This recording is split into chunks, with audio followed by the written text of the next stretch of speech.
Mike Owens with Inside Fighting here, joined today by Nate Maness, one of the top ranked flyweights in the world. Nate, great to sit down and chat. How are things with you today?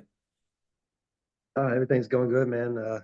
Been kind of a crazy time right now, but I appreciate you having me on to kind of tell my story.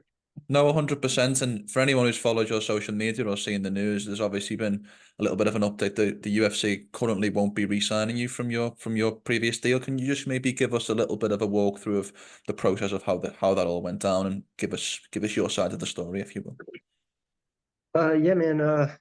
So at the beginning of this year, me and one of the matchmakers had a little bit of a back and forth. I asked for an arena. I didn't turn down the opponent, anything like that. I'd already fought in the Apex, I think 6 times at that point, and it's just not a real true UFC experience. Mm. So I wasn't demanding it. I was just asking for it. I guess that rubbed him the wrong way. Things kind of went a little downhill after that. Being one of the gym guys, he's like an 18-year-old kid, man. Doesn't really know the ins and outs of gym talk and things like that. So we were talking about some of the things that had gone on, and he ended up actually messaging the matchmaker on Instagram. Just being a kid trying to take up for his teammate and his buddy. Matchmaker ended up seeing that. Things progressively got worse. Um, Fast forward to the Jimmy Flick fight, win the fight. Feel like I'd done enough to earn that next contract, 5-2, a couple of bonuses, things like that. We reached out. We heard that they weren't sure if they wanted to re-sign us or not. 5-6 weeks go by, and we finally get a reason why.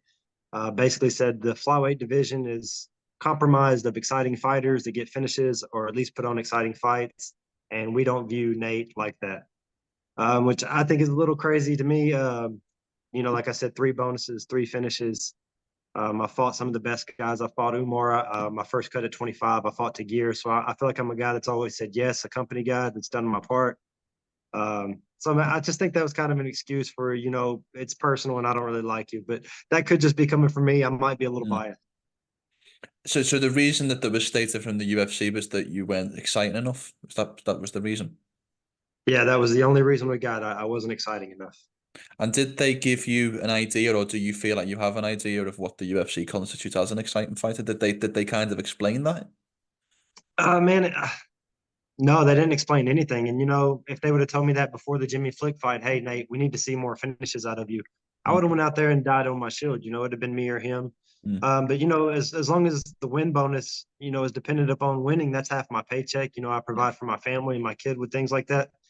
So it's not always the smartest idea just to go out there and throw reckless. I feel like I landed over 100 shots, just as many submission attempts as him. I feel like I went out there and I did my job. Did you feel any extra pressure going into that Jimmy Flick fight, with it being the last fight on your deal?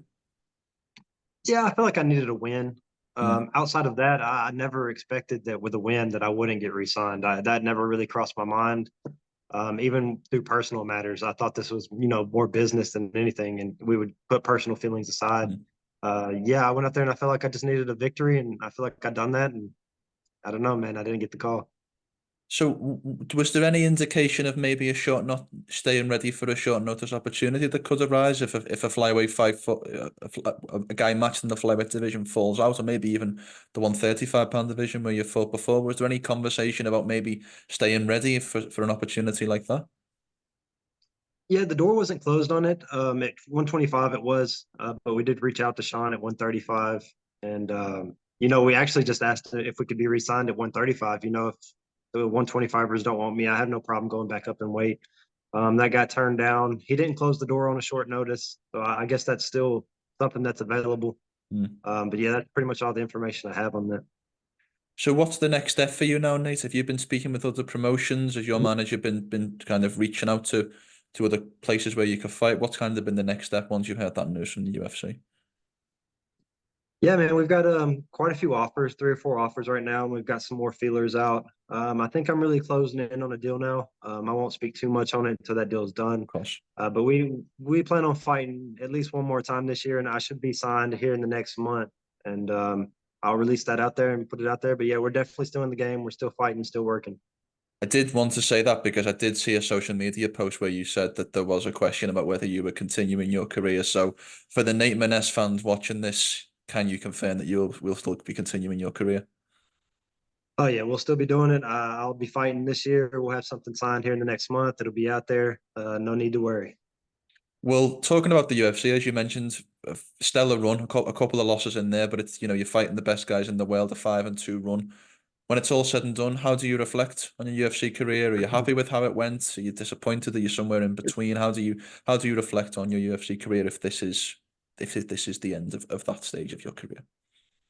Man, I feel pretty proud of it. I'm from a small town. I've stayed here and trained through all this. I've never stepped foot into a big gym with, other UFC fighters and things like that. Um, Everything we've done and accomplished, we've done it with hard work and just persevering. I'm proud of that. I don't think my fighting was the reason for getting cut. I feel like I went in there and I did my job. Maybe I would have focused on social medias a little bit more at the start of my career. Maybe that had something to do with the exciting thing. Maybe I just wasn't a big enough draw. But when it comes down to my actual craft, I'm proud of what we've done. I'm proud of my wins and bonuses and going out there and letting it all out. So yeah, I'm happy with it. Look, the flyweight division has always been a division under question. It's there was rumors 5-6 years ago that the UFC were planning to cut the division as a whole, which always felt like a division that maybe hasn't necessarily gone at the respect that it deserves. Do you have a specific reason as to why that is, and if you agree, of course. Yeah, man, I think the hardcore fans, I think they appreciate it, especially just from what I've seen on Twitter just the last couple of days with bringing my story out there. It seems like we have a lot more fans than maybe some of the higher ups in the UFC believe. For the casuals, I think we're all just, little 125-pound guys. They don't understand the skills. And, Mm. some of the stronger guys I've ever grabbed a hold of have been little guys, man. And the technique is just different at that weight class. Um, yeah, man, I think it might just come down to the casuals don't love it as much, but I think the hardcore people who understand the game really appreciate what we do and bring to the table. Excluding Nate Maness, because I know if I ask this question, you'll probably say yourself. Who do you think the best flyweight in the world is right now? Man, I think it's hard to go against Pantoja, but it sucks that Muhammad Mokaev just got cut too, man, because he was Mm. somebody that I actually liked to watch, and I thought he was really skilled and young. I think it would come down to one of those two. I'd like to see that fight. But man, the top five, I think anybody can beat anyone there in the top five. It's pretty stacked. What did you make of Mokaev being released? I heard it was some PFL stuff. He denied that on Twitter. Mm. Then I heard it was just for his altercations backstage. I'm not really sure what I believe, man, because we've seen people like Masvidal and things have backstage fights, and Mm. they get more popular and make more money from it. So I don't know if he was thinking that with the Manel Cape stuff. But if it is just because he's boring, he doesn't throw a ton of strikes. I did go and look at his stats. He is more of just a wrestler, but he does have finishes too. So I think he's going out there and doing his job. And if you can't stop his grappling, man, that's on you and not on him. What did you make of the fight between him and Manel Kape? I mean, there was a lot of build-up, a lot of anticipation for that fight, especially over here. If you can't tell, Nate, I'm from England, so there was a lot of anticipation for that fight. Maybe didn't play out as a lot of people expected, given all the tension and the back and forth. What did you make of that one?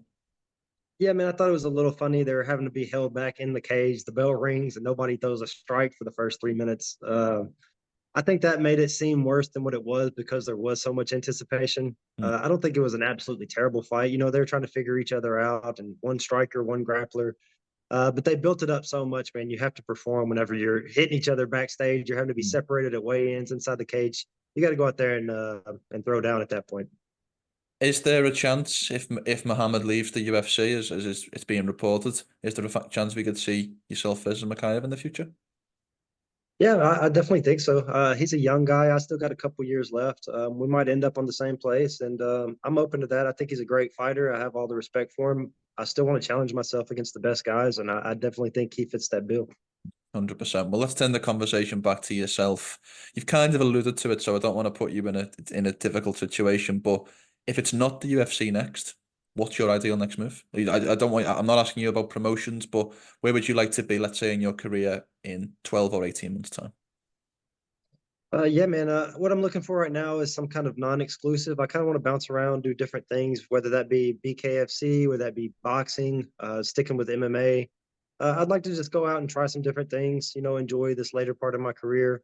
The goal is the UFC. So if it's not that, then I'm going to make some money. I'm still going to train hard, work hard, but I want to try new things. So that'd be the only thing I want to say about it. Just non-exclusive. Get out there and have some fun. Give my fans a chance to see me do different things and just have new challenges for myself.